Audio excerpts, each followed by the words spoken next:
Last time I spoke at E380 was a long time ago, and I gave what was probably the worst talk of my entire life. So I believed I'd been blackballed by E380, and last Monday morning I was very surprised that Dennis asked me to fill in at short notice. So this is a slightly updated version of a talk I gave at Berkeley's Swarm Lab last year. You can find the text of that one with links to the sources at blog.dshr.org if you search for Swarm. The slides are going to be sketchy because when I was preparing for that talk was when my second granddaughter arrived. So I'm David Rosenthal, and I'm an engineer. I'm about 2/3 of a century old. I wrote my first program about half a century ago in Fortran for an IBM 1401. About a third of a century ago, Bob Sproul recruited me for the Andrew project at Carnegie Mellon. And when I worked on the user interface with James Gosling. I followed James the son to work on Windows systems, both X, which you probably have used if you use Linux, and a more interesting but less successful one called News. Then I worked on operating systems with Bill Shannon, Rob Jingle, Steve Kleiman, so on. More than a fifth of a century ago, I was employee number 4 at NVIDIA, helping Curtis Preem architect the first chip. Then I was early employee at Vitria, a second company of Joe May Chang and Dale Skeen, founders of the company that's now called TIBCO.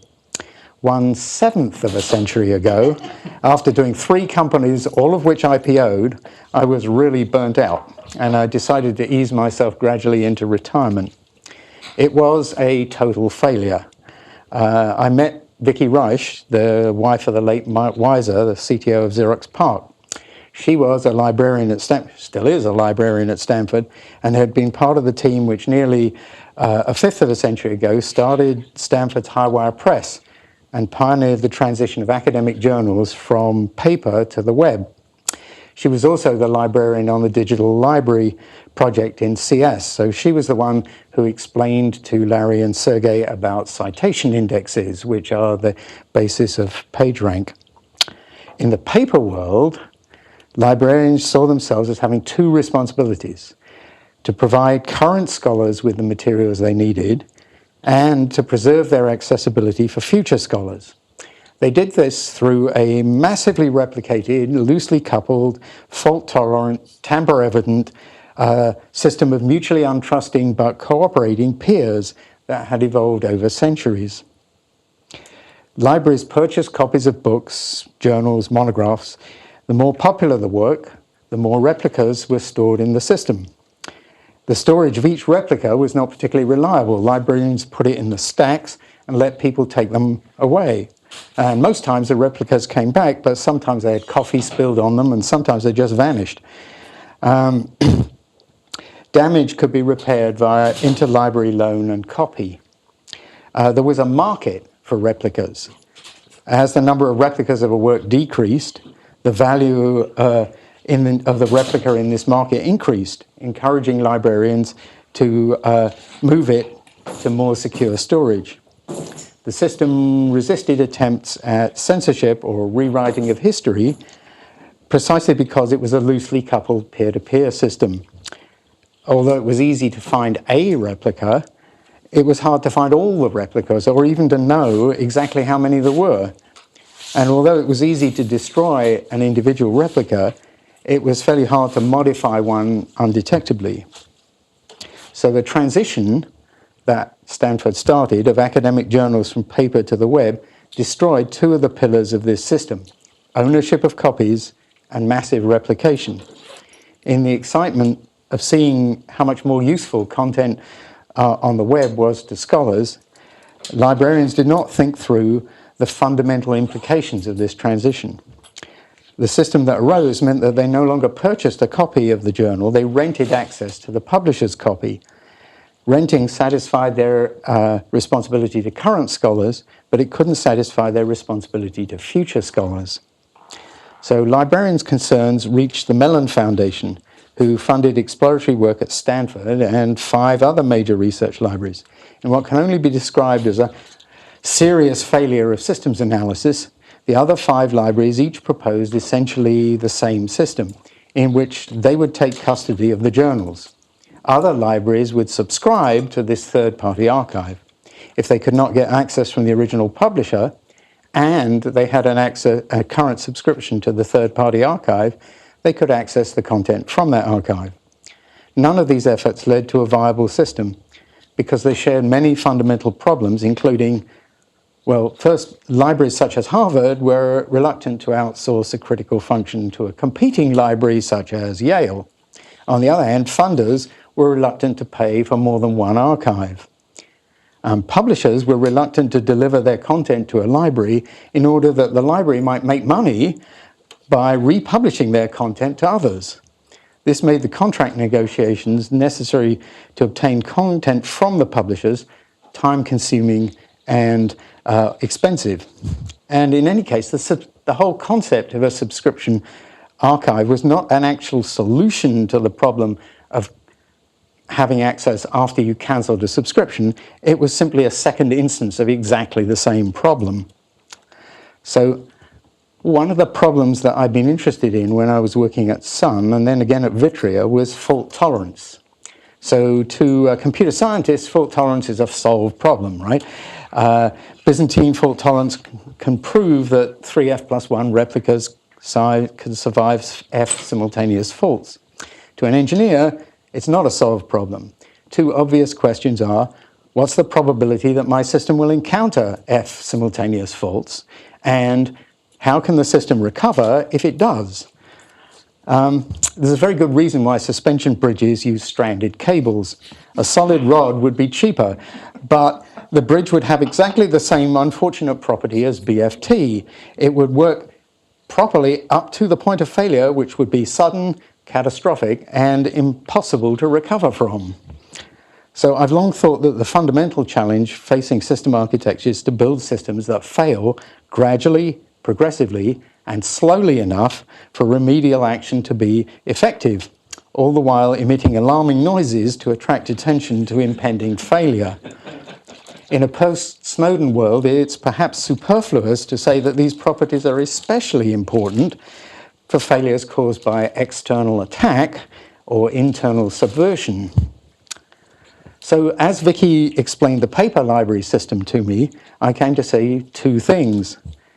It was a system in the physical world that had a very attractive set of fault tolerance properties. And an analog of the paper system in the web world could be built that retained those properties.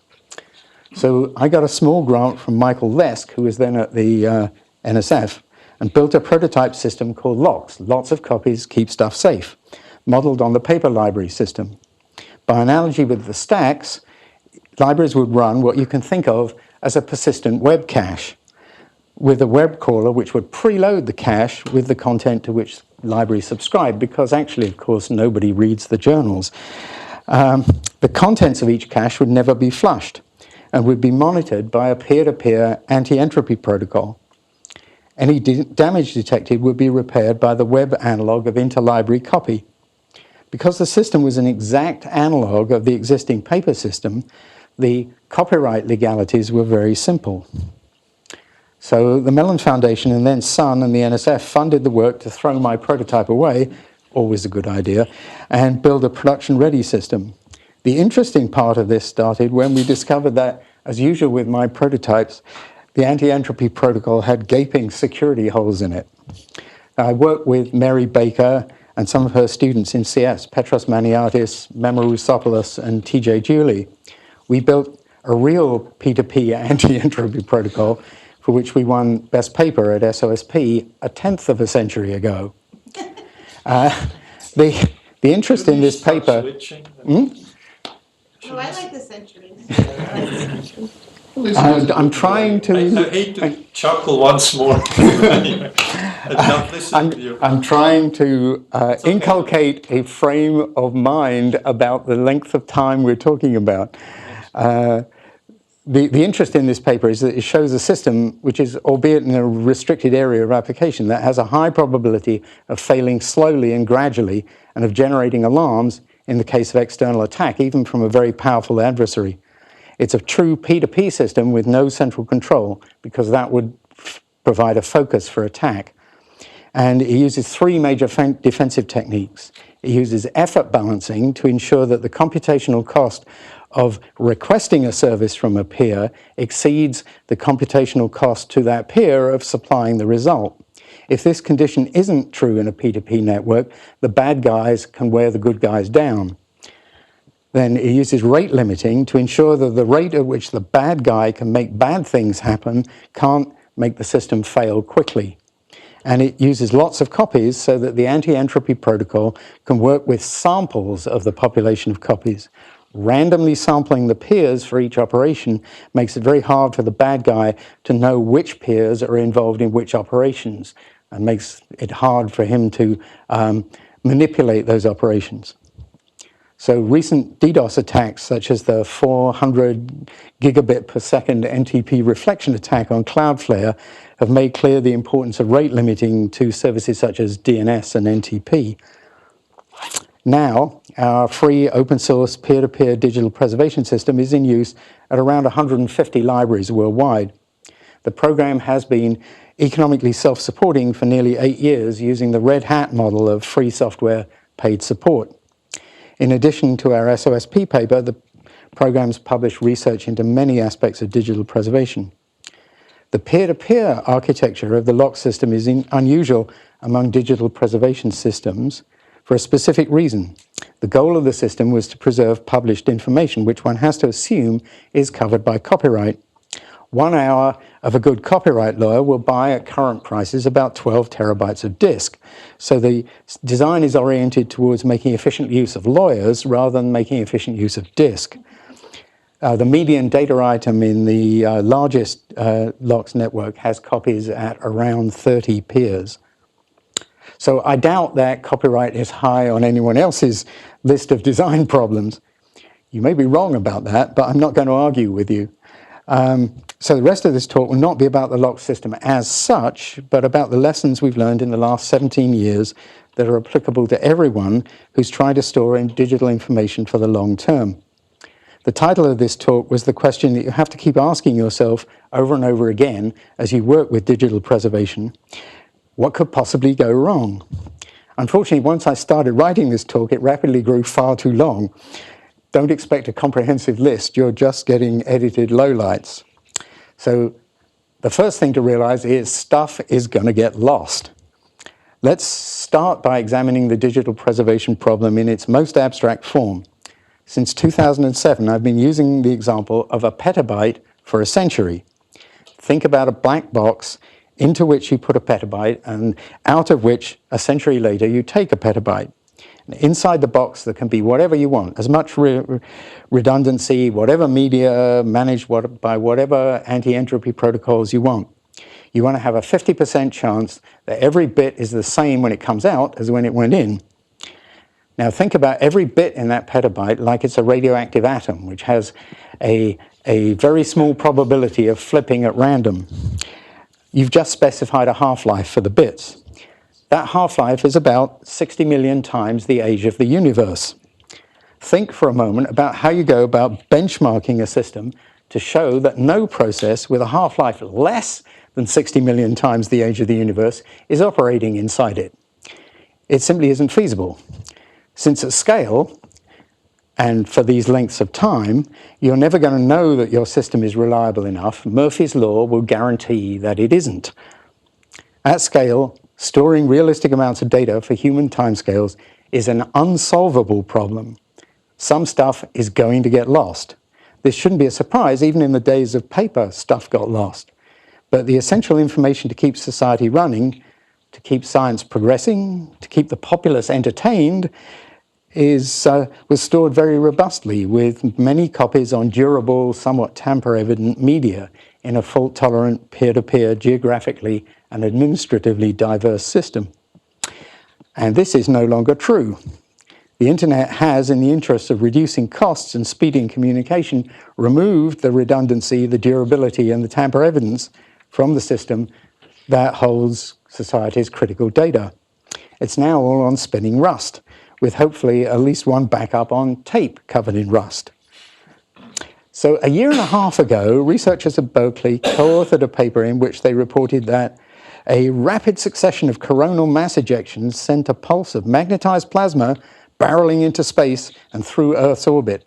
Had the eruption come 9 days earlier, when the ignition spot on the solar surface was aimed at Earth, it would have hit the planet, potentially wreaking havoc with the electrical grid, disabling satellites and GPS, and disrupting our increasingly electronic lives. A study last year estimated that the cost of a solar storm like this could reach $2.6 trillion worldwide. And most of the information needed to recover from such an event exists only in digital form on magnetic media. How many of you read the science fiction classic The Mote in God's Eye by Larry Niven and Jerry Pournelle? Only a few of you. I guess it's really historic now. Anyway. A third of a century ago. Yeah, right. It describes humanity's first encounter with intelligent aliens called motes. Motes' reproductive physiology locks their society into an unending cycle of overpopulation, war, societal collapse, and gradual recovery. They cannot escape these cycles. The best they can do is to try and ensure that each collapse starts from a higher level than the one before by preserving the record of their society's knowledge through the collapse to assist the rise of its successor. One technique they use is museums of their technology. As the next war looms, they wrap the museums in the best defenses that they have. The motes have become good enough at preserving their knowledge that the next war will feature lasers capable of sending light sails to the nearest stars, and the use of asteroids as weapons. So they wrap the museums in spheres of 2-meter thick metal, highly polished to reduce the risk from laser attacks. So Larry and Jerry were writing a third of a century ago, but in the light of current events, they're starting to look uncomfortably prophetic. The problem we face is that with no collective memory of a societal collapse, no one's willing to pay either to fend it off or to build the museums to pass knowledge to the successor society.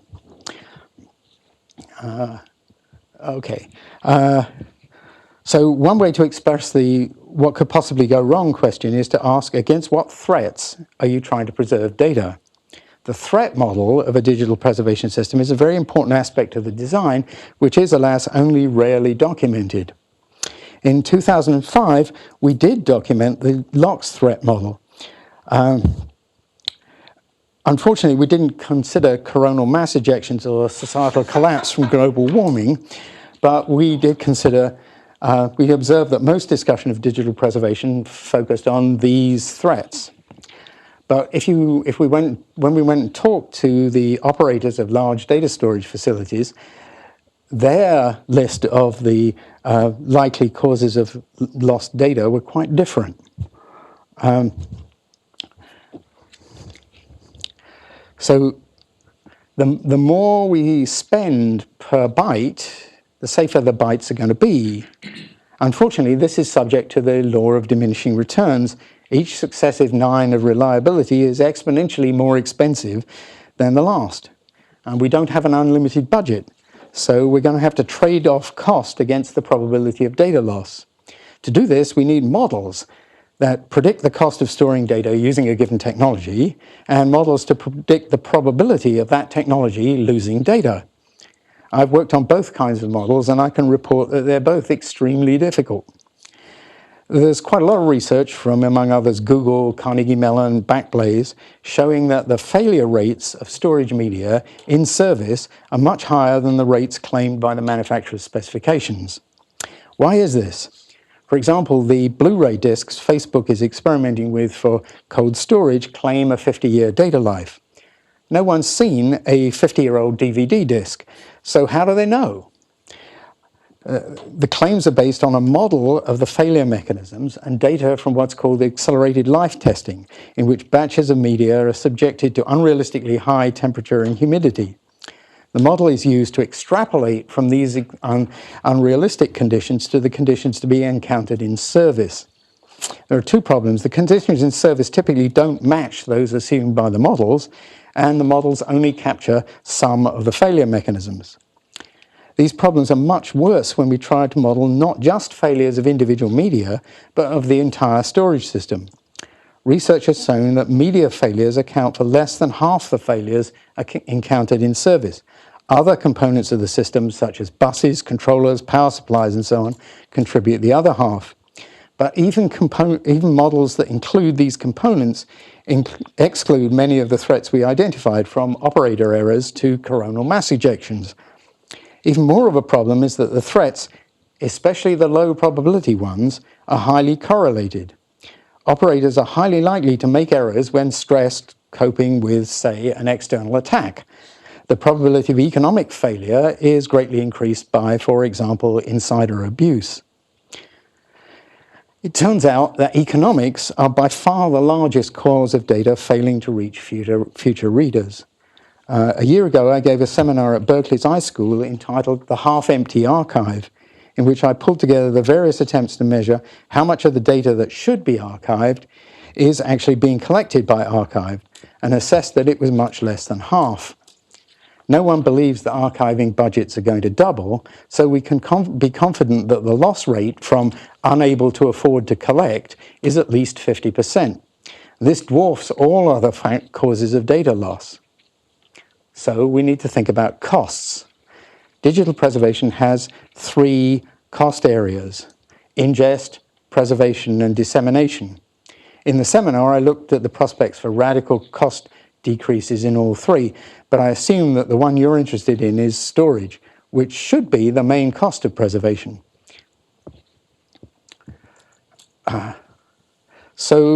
Everyone knows that if not actually free, storage is so cheap that we can afford to store everything forever.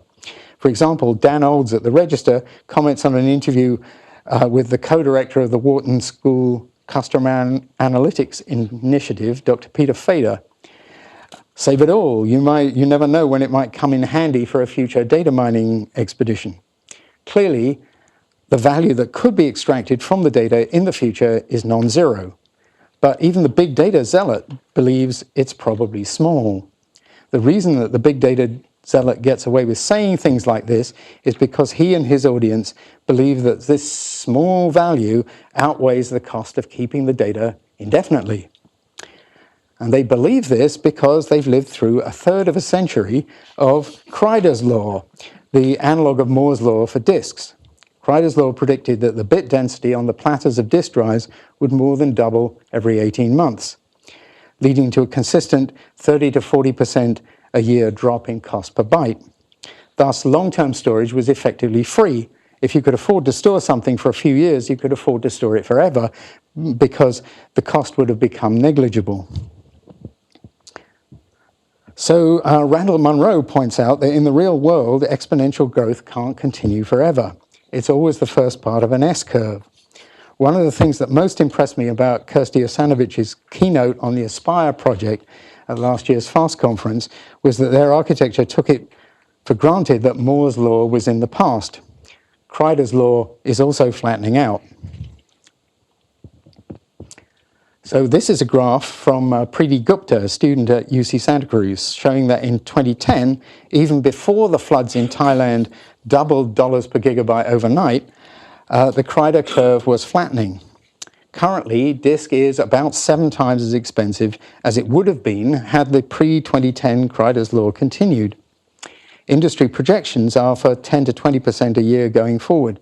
The red lines on the graph show that in 2020, disk is now expected to be 100 to 300 times more expensive than pre-2010 expectations. That's a big number. Industry projections have a history of optimism. But if we believe that data grows at IDC's 60% a year, and disk density grows at IHS iSupply's 20% a year, and IT budgets are essentially flat, which they are, the annual cost of storing a decade's accumulated data is 20 times the first year's cost. If at the start of the decade, storage is 5% of your budget, at the end, it's more than 100% of your budget. So the big data zealot has an affordability problem. It's easy to, and we often do, conflate Kreider's law, which describes the increase in the areal density of bits on disk platters, with the cost of disk storage in dollars per gigabyte. we wave our hands and say it roughly mapped 1-for-1 into a decrease in the cost of disk drives.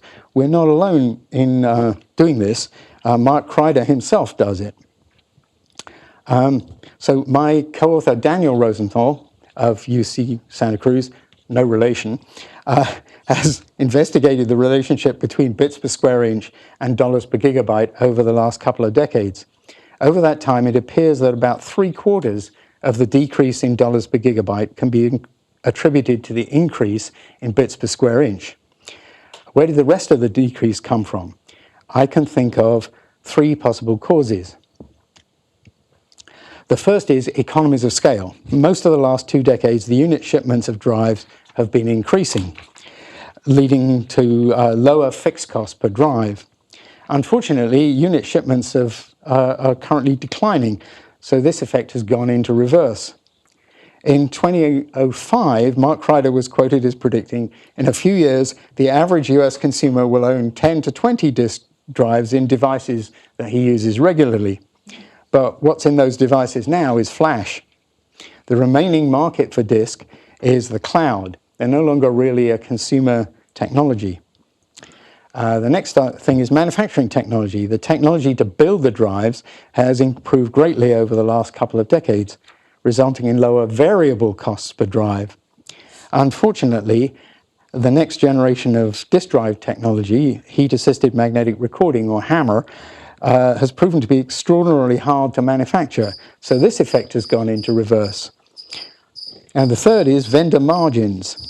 Over the last couple of decades, disk drive manufacturing was a very competitive business with numerous competing vendors. This gradually drove margins down and caused the industry to consolidate. Before the Thai floods, there were only 2 major manufacturers left, with margins in the low single digits. Unfortunately, the lack of competition and the floods have led to a major increase in margins, so this effect has gone into reverse. But these factors only account for 1/4 of the missing cost decrease. Where did the other 3/4 go? So this is a 2008 graph from Dave Anderson of Seagate, showing how what looks like a smooth Kreider's law curve is actually the superimposition of a series of S-curves, one for each successive technology. Note how Dave's graph shows perpendicular magnetic recording being replaced by HAMR starting in 2009. No one's yet shipped HAMR drives in volume. Instead, the industry has resorted to stretching PMR by shingling, which increases the density, and helium, which increases the number of platters. Each technology generation has to stay in the market long enough to earn a return on the cost of the transition from its predecessor. There are 2 problems. The return it needs to earn is, in effect, the margin the vendors enjoy. The higher the margins, the longer the technology needs to be in the market to earn it. Margins have increased. And as technology advances, the easier problems get solved first. So each technology transition involves solving harder and harder problems, so it costs more. The transition from PMR to HAMR has turned out to be vastly more expensive than the industry expected. Getting the laser, which heats the platter up, and the magnetics in the head assembly to cooperate is very hard, and the transition involves a huge increase in the production of these lasers, and so on. So according to Dave's 6-year-old graph, we should now be almost done with HAMR and starting the transition to bit pattern media. It's already clear that the HAMR to BPM transition will be even more expensive and thus even more delayed than the PMR HAMR transition. So the projected 20% a year Kreider rate is kind of unlikely to be realized. The one good thing about this, if you can call it that, is that it puts off the day when the technology hits what's called the superparamagnetic limit.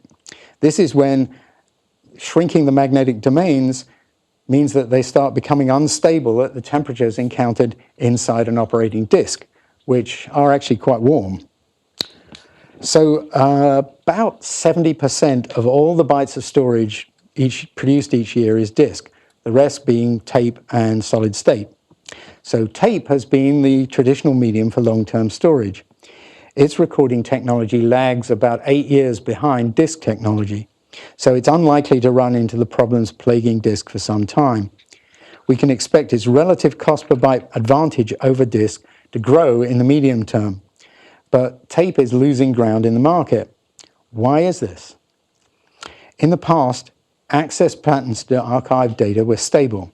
It was rarely accessed, and accesses other than integrity checks were sparse. But this is a backwards-looking assessment.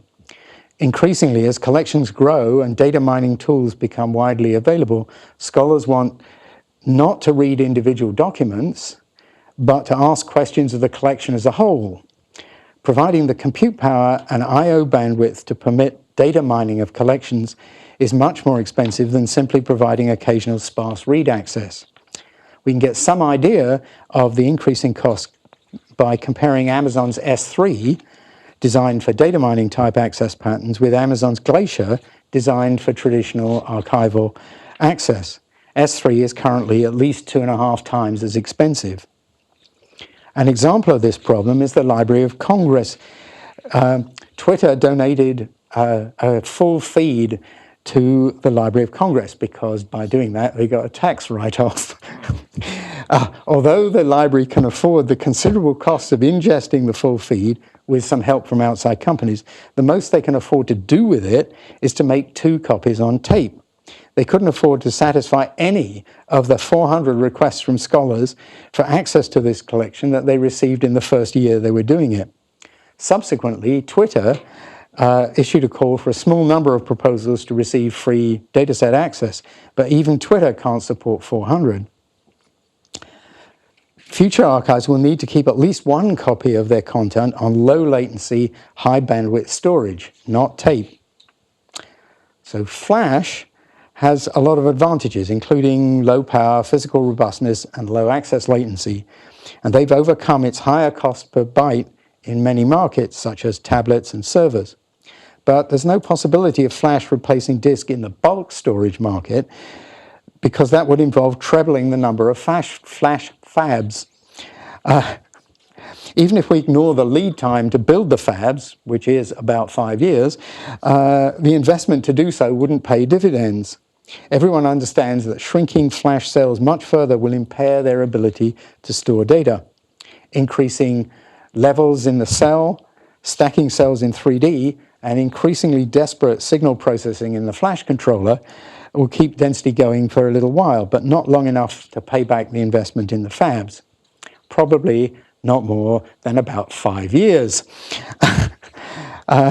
So there are many technologies vying to be the successor to Flash, and most can definitely keep scaling beyond the end of Flash, providing the semiconductor industry keeps on its roadmap. They all have significant advantages over Flash. In particular, they're byte rather than block addressable. But analysis by Mark Kreider and Chang-Soo Kim at Carnegie Mellon not encouraging about the prospects for either Flash or the competing solid-state technologies beyond the end of this decade. That may actually be out of date with the announcement of Xpoint by Intel and Micron. But Xpoint is being positioned as a very expensive layer above Flash, below RAM. It's not, for many years, it's not going to be cheap enough to do storage on. So every few months, there's another press release announcing that some new quasi-immortal medium, such as stone DVDs, has solved the problem of long-term storage. But the problem stays resolutely unsolved. Why is this? Very long-lived media are inherently more expensive, and they're a niche market, so they lack economies of scale. Seagate could easily make disks with an archival life, but they did a study of the market for them and discovered that no one would pay the relatively small additional cost. The fundamental problem is that long-lived media only makes sense at very low Kreider rates. Even if the rate is only 10% a year, after 10 years, you can store the same data in 1/3 the space. Space in the data center, or even at Iron Mountain, isn't free. This is a powerful incentive to move old media out. If you believe that Kreider rates will get back to 30% a year, after a decade you could store 30 times as much data in the same space. There is one long-term storage medium that might eventually make sense. DNA is very dense, very stable in a shirt sleeve environment, and best of all, it's very easy to make lots of copies to keep stuff safe.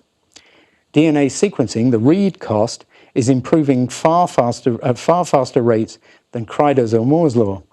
Synthesis, write, not so much. Right now, the costs are far too high, about 4 or 5 orders of magnitude too high. But if the improvement continues, DNA might eventually solve the cold storage problem. It also does error correction. By the way. Yes, the work, for example, at EMBO on this embodies data error correction codes in what they encode in the DNA, and they also use The DNA itself does it. it does it in animal in cellular things. This is not DNA stored in cells. This is DNA stored in glass. And I gave a talk here some time ago. And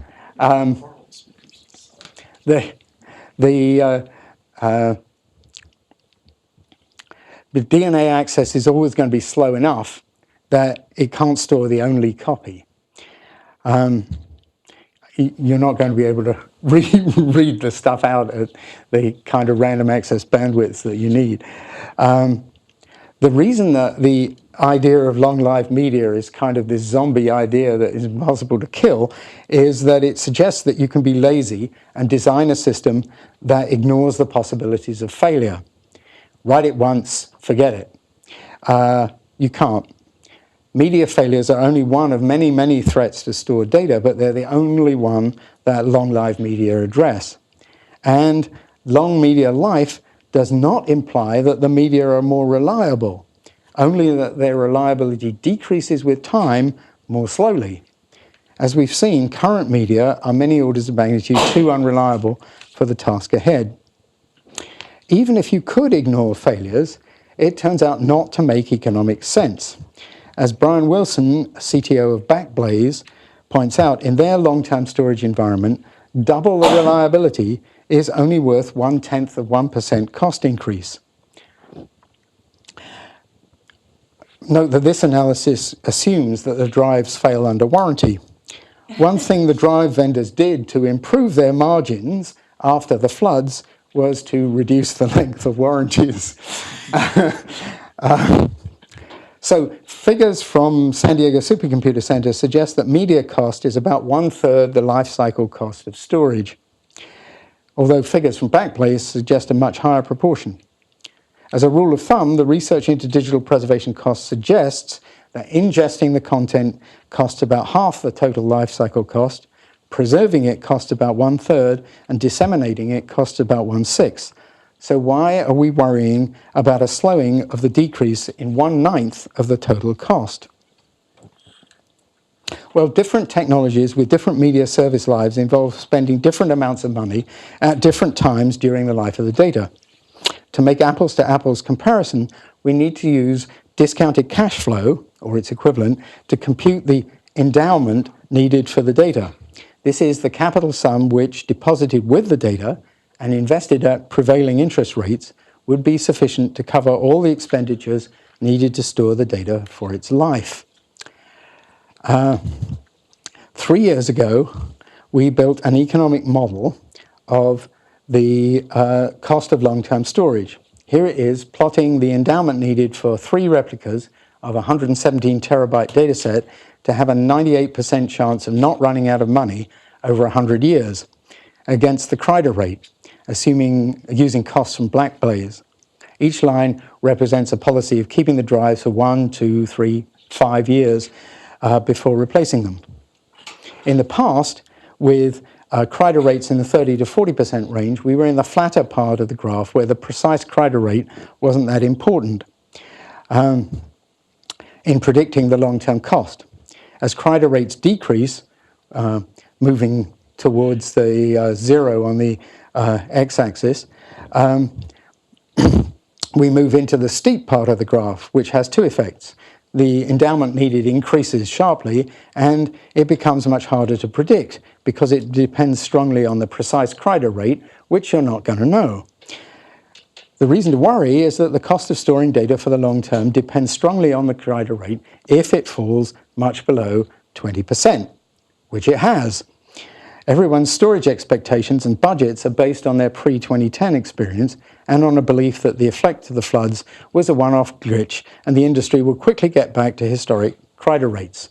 Well, it wasn't, and they won't. So consider two storage systems with the same budget over a decade, one with a loss rate of 0 and the other half as expensive per byte, which loses 1% of its bytes every year. Clearly, you would say that the cheaper system has an unacceptable loss rate. However, each year, the cheaper system stores twice as much and loses 1% of its accumulated content. At the end of the decade, the cheaper system has preserved 1.89 times as much content at the same cost. After 30 years, it's preserved more than 5 times as much at the same cost. Adding each successive 9 of reliability gets exponentially more expensive. How many 9s do we really need? Is losing a small proportion of a large data set really a problem? The canonical example of this is the Internet Archive's web collection. Ingest by crawling the web is a lossy process. Their storage system loses a tiny fraction of its content every year. Access via the Wayback Machine is not completely reliable. Yet, for US users, archive.org is currently the 153rd most visited site, whereas the Library of Congress is the 1,231st. For UK users, archive.org is currently the 137th most visited site, whereas the British Library is the 2,752nd. Well, why is this? Because the collection was always just a series of samples of the web, the losses merely add a small amount of random noise into the samples. But the samples are so huge that this noise is insignificant. This isn't something about the Internet Archive, it's something about very large collections of data. In the real world, they always have noise. Questions asked of them are always statistical in nature. The benefit of doubling the size of the sample vastly outweighs the cost of a small amount of added noise. In this case, more is better. In the short term, the inertia of manufacturing investment means that things aren't going to change much. Bulk data is going to be on disk. It can't compete with other uses for the higher value space on flash. But looking out to the end of the decade and beyond, we're going to be living in a world of much lower Kreider rates. What does this mean for storage system architectures? Well, the reason disks have a 5-year service life isn't an accident of technology. Disks are engineered to have a 5-year service life because with a 40% Kreider rate, it's uneconomic to keep the data on the drive for longer than about 5 years. After 5 years, the data will take up about 8% of the drive's replacement. At lower Kreider rates, the media, whatever they are, will be in service longer. That means that running cost will be a larger proportion of the total cost. It will be worthwhile to spend more on purchasing the media to spend less on running them. 4 years ago, Ian Adams, Ethan Miller, and I were inspired by the Fawn paper from Carnegie Mellon to do an analysis we called Dawn, Durable Array of Wimpy Nodes. In it, we showed that despite the much higher capital cost, a storage fabric consisting of a very large number of very small nodes, each with a very low power system on chip and a small amount of flash memory, would be competitive with disk. The reason was that Dawn's running cost would be so much lower and its economic media life so much longer that it would repay the higher initial investment. The more the Kreider rate slows, the better our analysis looks. Dawn's better performance was a bonus to the extent that successors to Flash behave like RAM, and especially if they can be integrated with the system on chip, they strengthen the case further with lower costs and an even bigger performance edge. So let's sum up, and I hope I've said some things that people can disagree with. Expectations for future storage technologies and costs were built up during 3 decades of extremely rapid cost per byte decrease.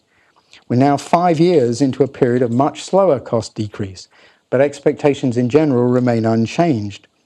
Some people haven't noticed the change. Some believe it's temporary, and the industry will return to the good old days of 40% Kreider rates. Industry insiders are projecting no more than 20% rates for the rest of the decade.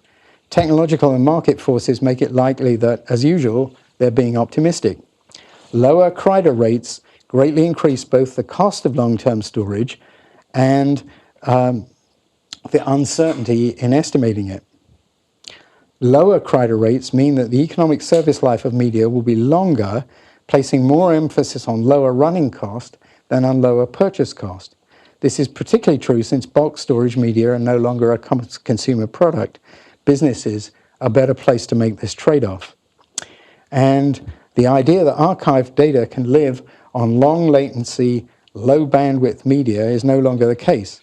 Future archival storage architectures must deliver adequate performance to sustain data mining as well as low cost. Bundling computation into the storage fabric is the way to do this. Okay, let's have questions.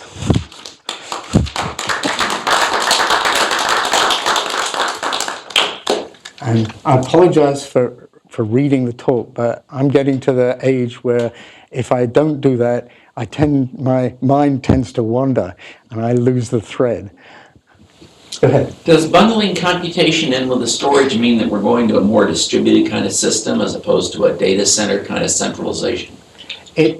No, you can do it at data center scale, yes. But the problem is that moving the data from where it's stored to where you're going to compute it involves a lot of cost and particularly a lot of power. I believe that current data center technology, the top of rack switches and the rest of the networking burn about 25% of the total power. So if you can move the query to the data instead of moving the data to the query, you can save a lot of power and you get higher parallelism. This was what the Fawn paper was all about. They showed that you could build a fabric with very small, basically cell phone CPUs and flash that could do key value pairs as fast as conventional servers with 2 orders of magnitude less power. And 2 orders of magnitude less power is a big deal in the data center business. And there are people like C Micro and so on who are trying to build, are following that path. C Micro? Yeah, SEA Micro, I think that's what they're called. And the Dawn paper that we did was basically saying, well, can we do that model for storage where we build very low power processors, small amount of flash, fan the queries out massively, and so we only get a small amount of data coming back, so we don't need very powerful networking. And if you do that with very low power and solid state memories, then you've got each unit is something that you can basically encapsulate in epoxy and make extremely robust. And these things can run anti-entropy protocols between them autonomously. And you see that, for example, Seagate's kinetic architecture, where they're putting intelligence in the drives, and a similar kind of thing from Western Digital, is moving in this direction because there's so much data out there that moving it to someplace else to compute on it is just getting it's just taking too long and it's burning too much power. So you need to spread the computation out in the storage fabric. I mean, not all the computation, but the low-level parts of the query processing. Next question. So are there any magic technologies on the horizon? 3D cubes of magic stuff with 2 lasers going in? I believe that's what I'm... So I've had a rash of media requests for interviews this week. And so far, they've all been journalists latching onto the idea that long-term storage is a big problem, and the answer to it is quasi-immortal media. And I'm very skeptical about quasi-immortal media, not because I believe that it's impossible to build it. It's clearly possible to build it. People are building very long live media right now. There are 50-year life, allegedly 50-year life DVD technologies. There are people building metal tape that they're writing on with a laser and things like this. But they haven't actually had much impact in the market.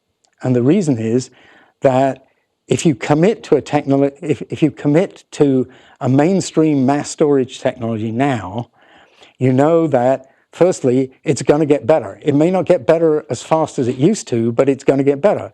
And it doesn't need to get better very fast for you to want to rip the media out every 10 years or so and replace them with something a lot more cost effective. So that's one problem.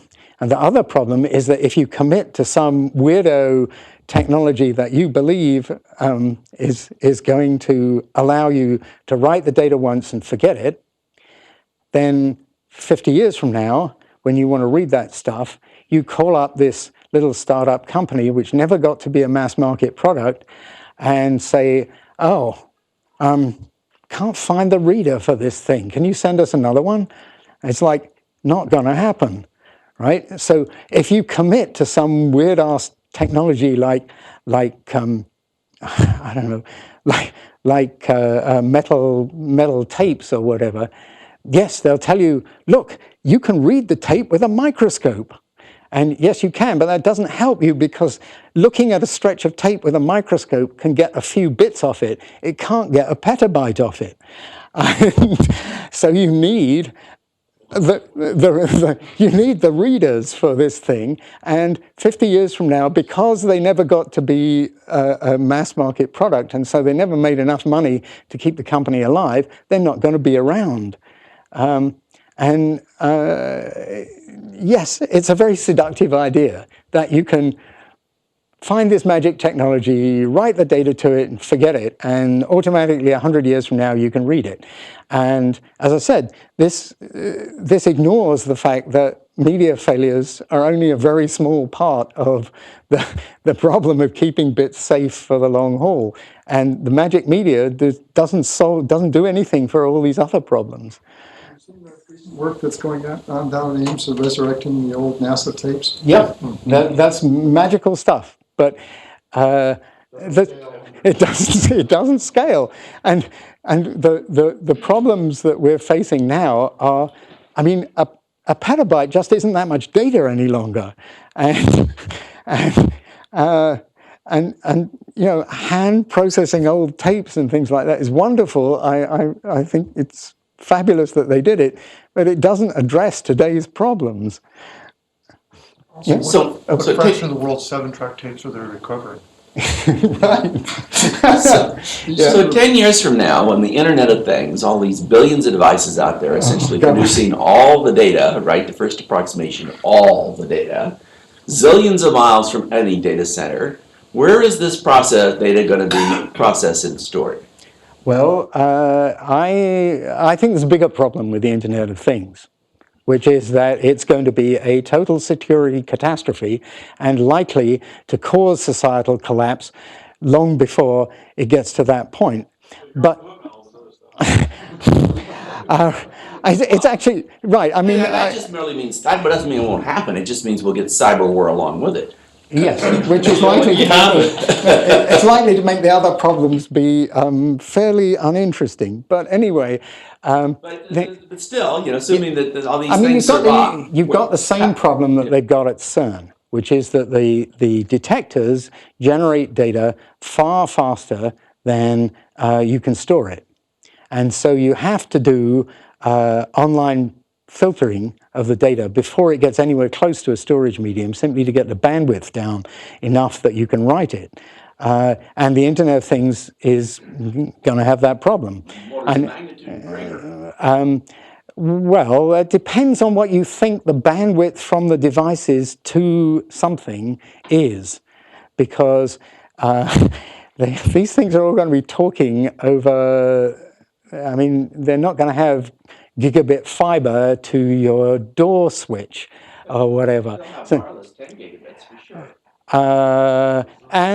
Yes, there's going to be a bazillion of them, and they're going to be sharing this.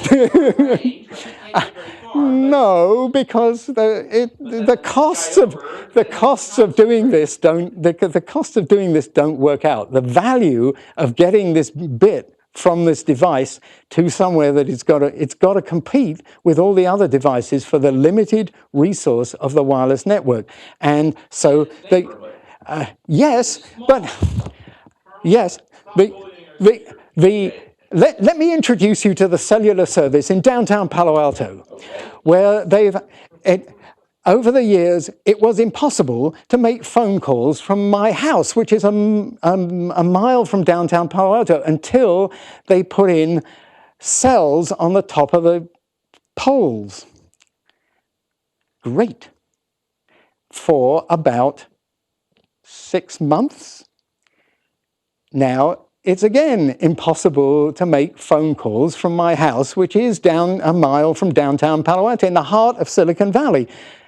The phone companies are going to want to make money deploying that bandwidth. And they're not going to extract money from your cat's feeding mechanism or something like that. There isn't the money to do it. And so the extraction of the data is going to happen really close to the devices, because you cannot fund getting it from there anywhere else. And this isn't anything about technology. It's not about available bandwidth. This is about money. And this is the problem that I have with a lot of discussions of technology, is it's actually not about the technology. Long-term preservation is not about the technology. We know how to do it. The problem is nobody's willing to pay for it. Yeah. Are you connected at all with Stuart Brand's organization up in San Francisco? I have been occasionally. I was actually at the first talk that Stuart and Danny Hillis gave about the Long Now Foundation. I think that some of the things they're doing are really interesting in the sense of they're kind of like koans, ways of presenting an issue in a very understandable way. And I think the clock is fabulous. It brings up a whole set of really interesting, really long-term things. As in terms of practical preservation for the next few decades, it's not, the stuff that they're doing is not interesting. That isn't to say it's not worth doing. They have a desire to be able to do that. Yeah. But they have not found the methodology, the technology, or the funding. Right. To accomplish it. Yeah. I mean, if you really want to keep stuff for the long haul, we know how to do it. We make a lot of copies of it. We put it on independent systems that are different. I mean, the best example I know about this is the British Library. They have 4 data centers around the country. Each data center is nobody has administrative access to more than one data center. They schedule updates to the software so that each data center is running different versions of the software. They're really careful about it. I imagine that they're going to do a really good job of keeping the data for a while. But the British Library is currently debating whether the budget cuts are going to be 25% or 40%. So that data has risks that aren't defended against by this architecture. Yeah. It seems to me there's a big part of this problem that nobody is working on. Let's suppose you succeed in preserving big bit arrays for 1,000 years. No, I'm not interested in 1,000 years. I think we're doing great if we. Something that we should be doing. No. Well, the loss rate. Then we have nothing more to say to each other. The idea of talking about preserving stuff for 1,000 years is, it's fine for the Long Now Foundation to do it, but it's not in the realm of practical engineering. The loss rate of data from 1,000 years ago is effectively 100%. We have almost no data from 1,000 years We ago. have lots of stuff cut into stone that is What still proportion around. of the total data generated 1,000 years ago survived to today?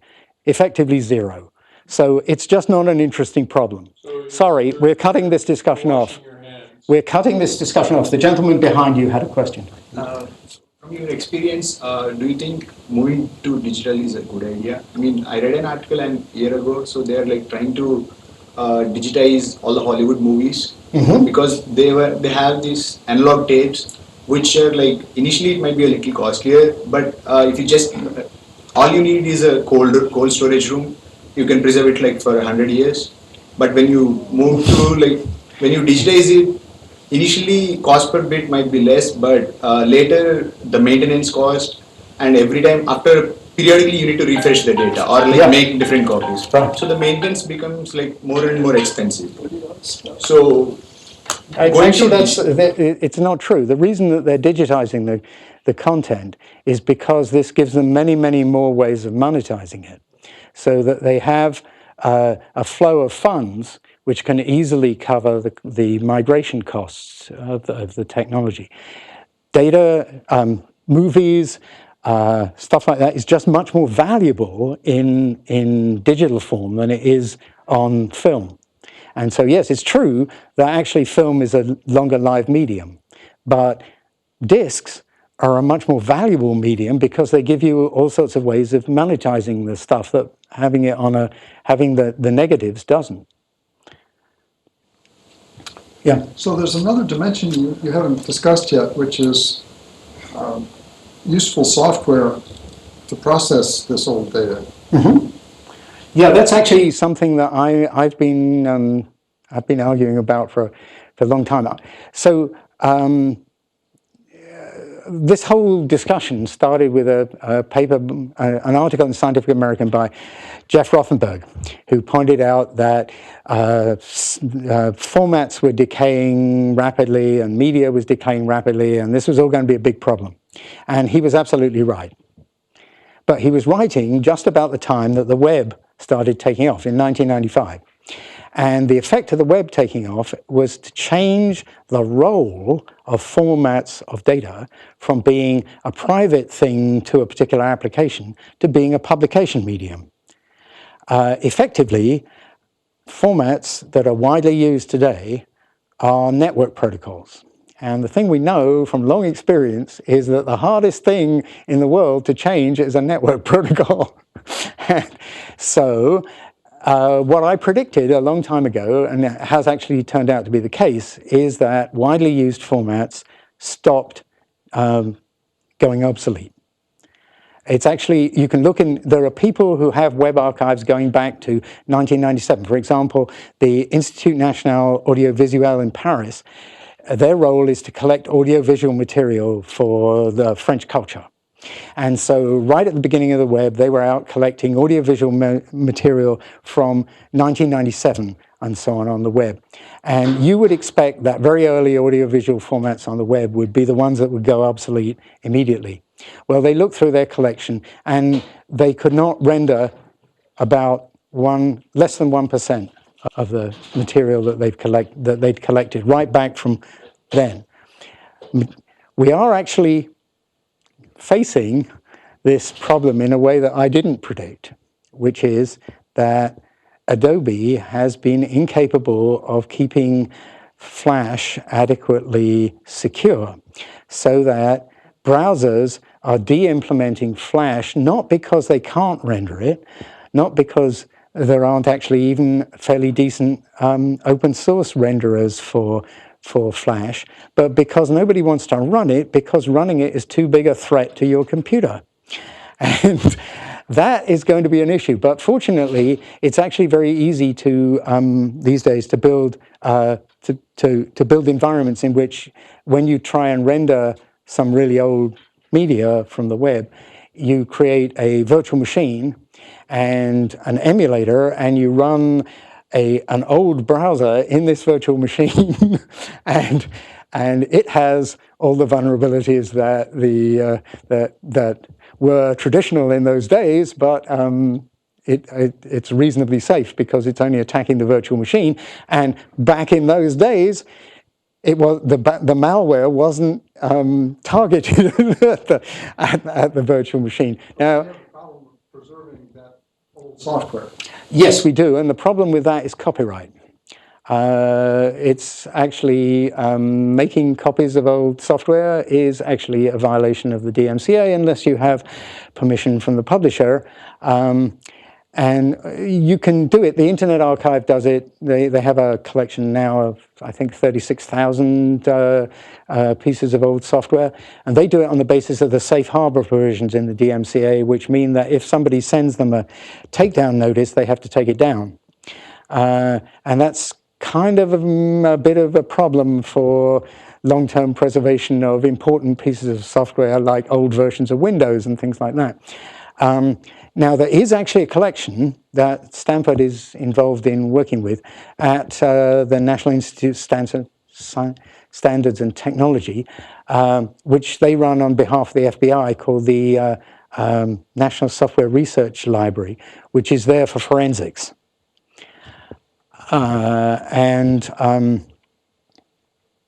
One way of dealing with this issue, at least for the US, would be for the NIST and the Library of Congress to cooperate so that the NIST collection became part of the copyright deposit collection at the Library of Congress, which means that which would mean that at least if you were physically at the Library of Congress, you could access and run that old software. The problem of general access to old software is not a technical issue at all. It's purely a legal issue, and the legal stuff is incredibly hard to deal with. Anyway, yeah.